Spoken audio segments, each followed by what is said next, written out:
Should I apply the mud?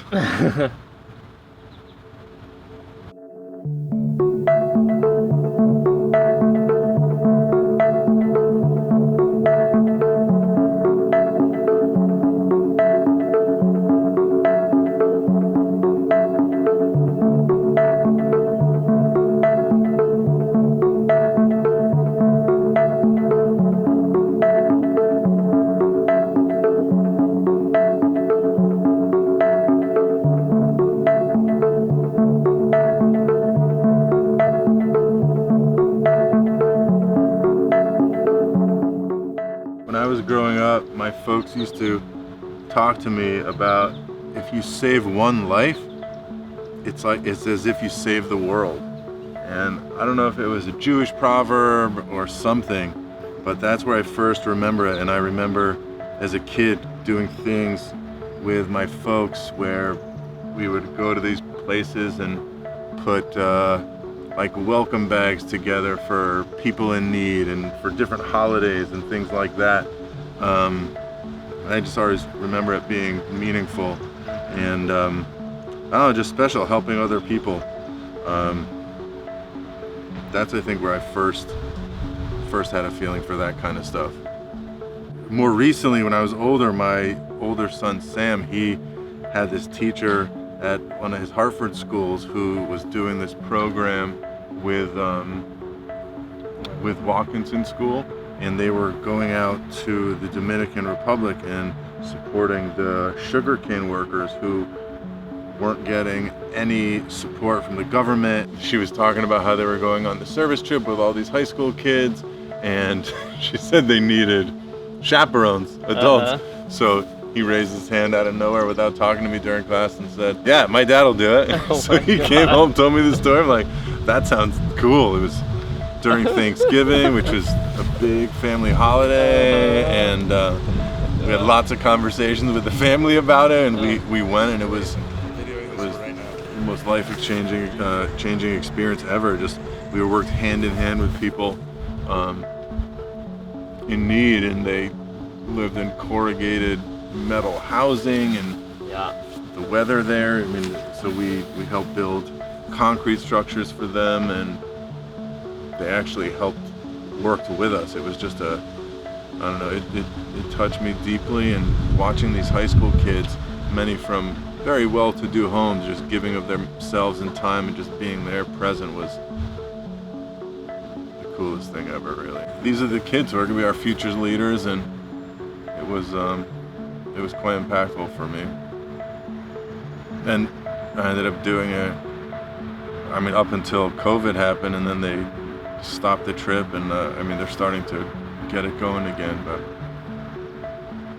it was 4 years in a row, I would say. And the last year, my son ended up not even going because he was scheduling wise, he wasn't able to do.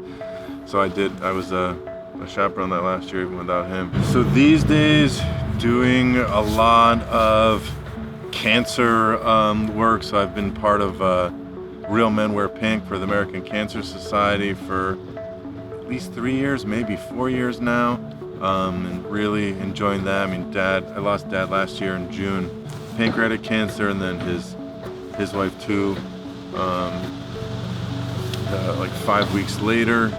And I mean, I was doing this work before, and it was just kind of really awesome. Last year was a really impactful year for me, raising tons of money, and he was able to see a lot of that before he passed, which was great. And now doing stuff even more local in the community with, I'm very big into networking and that kind of thing, so doing these meet and mingle events and raising money for a certain charity, and that's been feeling good too. Just to, I don't know, I love doing things outside, like the Dominican Republic. We worked with the Bate workers, it was amazing, and just seeing people like at home where I see them every week, and just it just feels good. I mean, they're thankful, and it's I'm all about healing the world, and just seeing it close to home, and then seeing how it expands out there is just it's just awesome.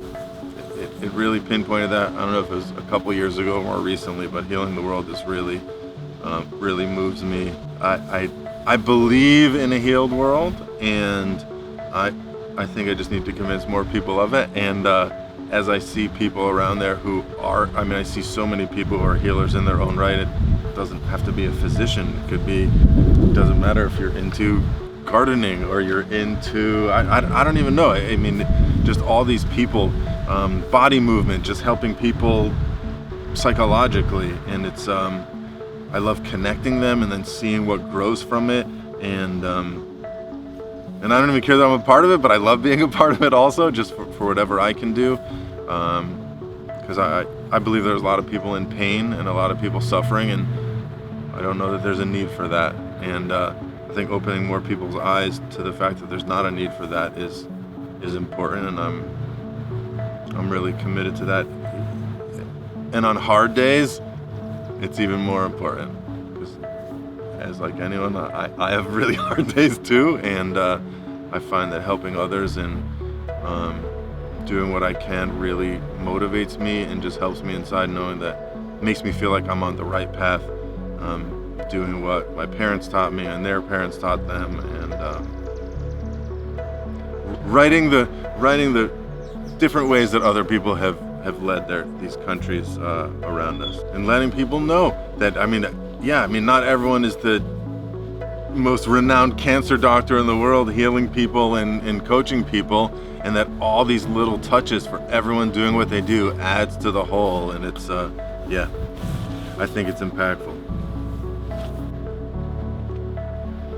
And it's cool coming when you start talking this way and you push that out, the people you find coming out, like these young people who are teaching people how to grow with hydroponics and having all these communities grow their own food, which then combining for CSAs, and it's just like, it's impactful.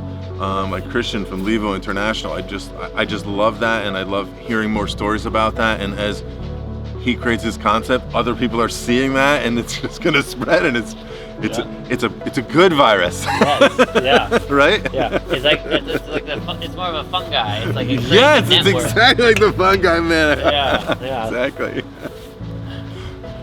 All right, I'm gonna take some pictures now. Cool.